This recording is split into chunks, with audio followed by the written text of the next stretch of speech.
بسم الله الرحمن الرحیم.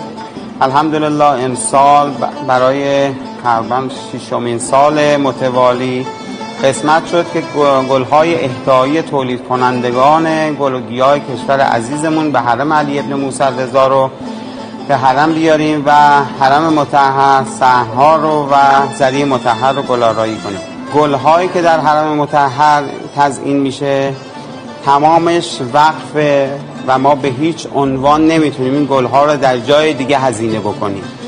یعنی شما حساب کن عزیز دلی اومده یک شاخه گل، عزیز دلی اومده 2000 شاخه گل هدیه داده و گفته این وقف حرم باشه. پس ما وظیفمونه که این گل‌ها رو به نیابت از اونایی که وقف حرم کردن، نذر حرم کردن بیاریم و در حرم مطهر گل‌آراییمون رو انجام بدیم.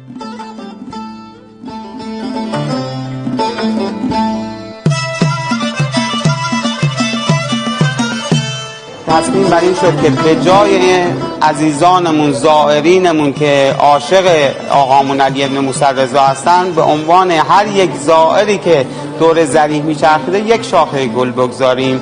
انشالله که به زودی زود همه مردم دنیا گلهای عالم رو سنگفرش قدمهای مهدی فاطمه کنیم انشالله.